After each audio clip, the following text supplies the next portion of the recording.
Hey everybody, welcome back to the channel. If you don't know me, my name is Eddie G. I am a filmmaker and photographer based out of Colorado, and today I'm talking about the Blackmagic Pyxis 6K and the rig that I'm using for this camera.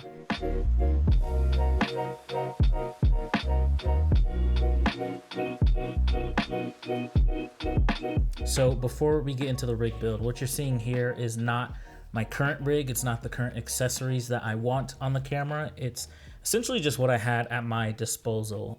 If you watched my previous video, I have this top cheese plate from Rigid Pro, a Condor blue handle, and then just a random small cheese plate that happened to sit on the side of this camera quite perfectly, but obviously it's not mounted correctly. So, you know, over time when there's weight on the camera, the bolts do loosen a little bit, but for the most part, it got the job done. But I have finally found the rigging kit that I want for my camera. So it honestly took me some time to really just settle on the cage system that I want for this camera. A lot of delays were happening, which in my favor was good because I wasn't quick to make a decision. You know, there's a lot of different options out there for the Pyxis 6K, but I wanted to find something that works perfectly for me, and I think I've settled on a product that I like. When it comes to the rig build that I want for this camera, I want it to be functional for a variety of different situations. I'm going to show you guys in a bit, but you can probably see a little bit right here that the camera doesn't really sit flat because this Condor blue handle is too low. Unless I have, you know, my V-mount rig on there, it does sit nice and flat, you know, kind of perfectly, but I do want to be able to just be more flexible with this rig. I want to be able to mount a side handle, you know, wherever I want, and then I want to be able to just rig things on top of the camera as well as the side as needed. So to get into some of the accessories, I bought the top plate that I settled on was the Shape Design top plate for the Pyxis. I absolutely love this thing. Let's take it out of the bag.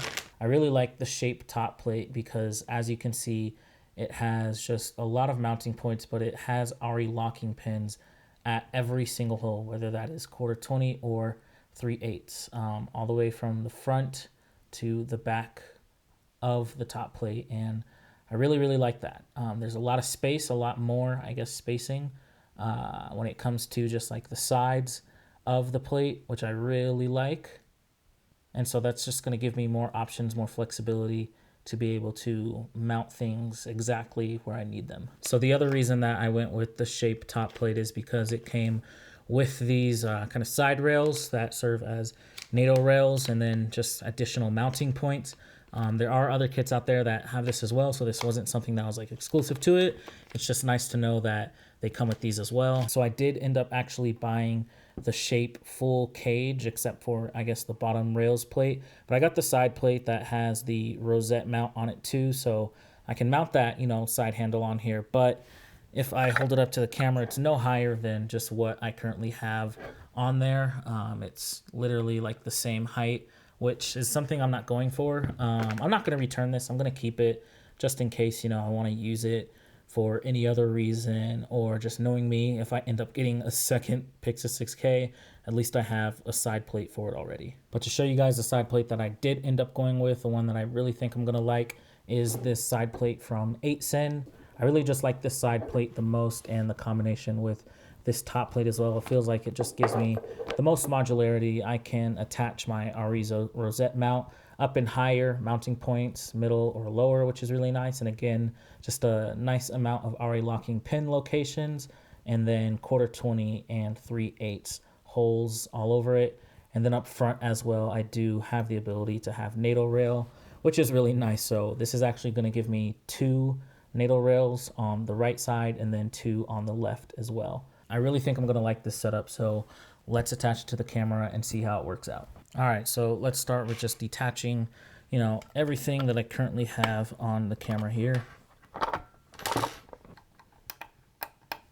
That smaller plate did leave some markings on the camera, but honestly, it's not bothersome. I imagine if you're attaching and detaching stuff from the camera, you're going to experience this.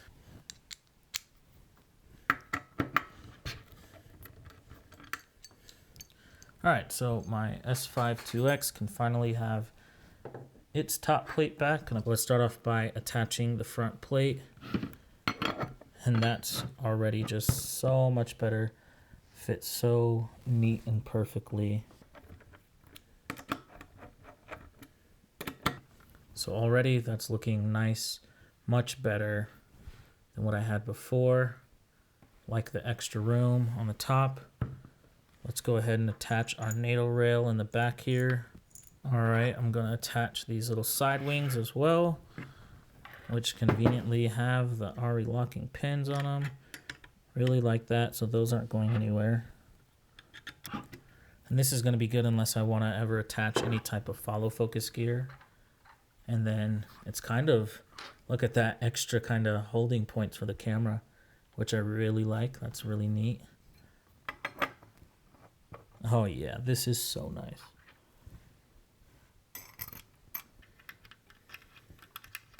All right, so finally have the side plate on, and immediately just shout out to 8sin and Shape for just having a really, really awesome rig. I'm already in love with this as a system for my Komodo. This is, there's just so much more flexibility with this cage. I love the way both of these look on here and all the different mounting points. All right, so next up, we're going to get our handle in a lot higher position here.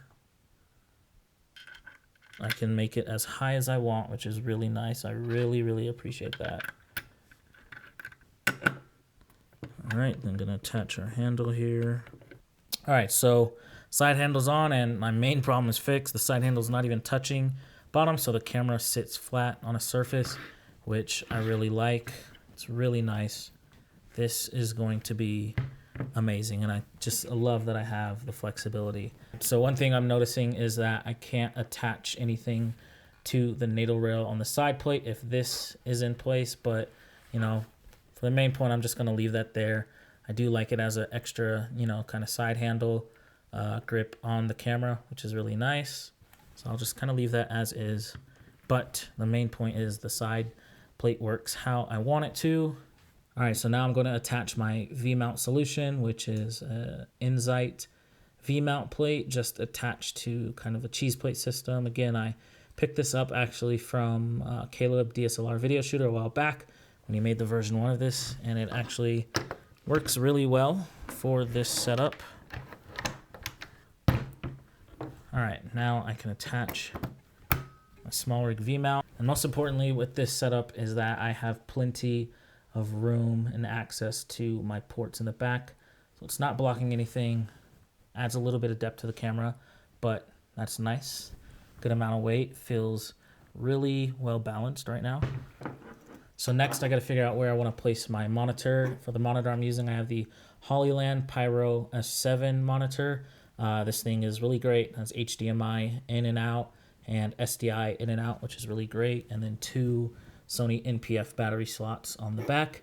And then if you didn't know, this also serves as a transmitter as well, though I don't have, you know, the unit to be able to do that. I need to be able to purchase that. So I just added a 3/8 adapter to the front of the camera here so that I can attach my small rig hot lock. But I actually like this because it gives me room to have accessories attached to the top of the camera if I need to.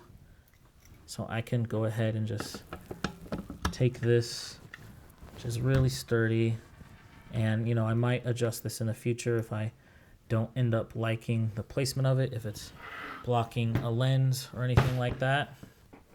And then I can just quickly attach my monitor here.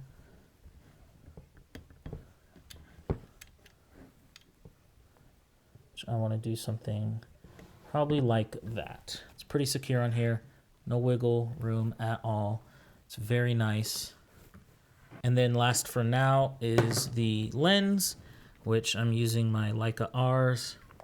I'm gonna attach the 28mm onto the front of camera here. I'm gonna quickly power up the camera, which I'm using a D-tap to 2-pin LEMO.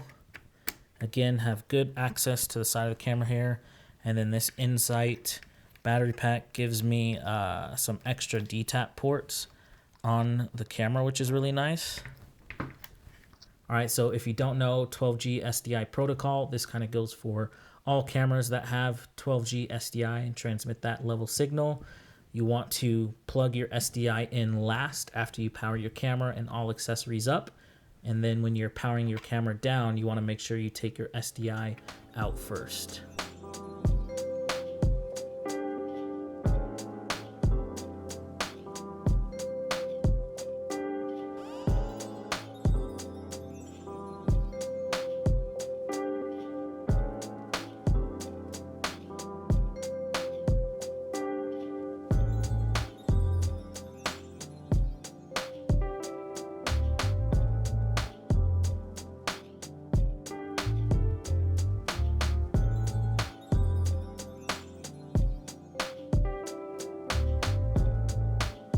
So that's all I have for you guys today in terms of my rig build for the Pyxis 6K.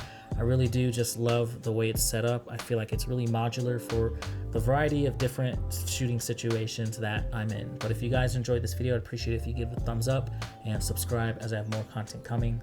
Thank you guys for watching.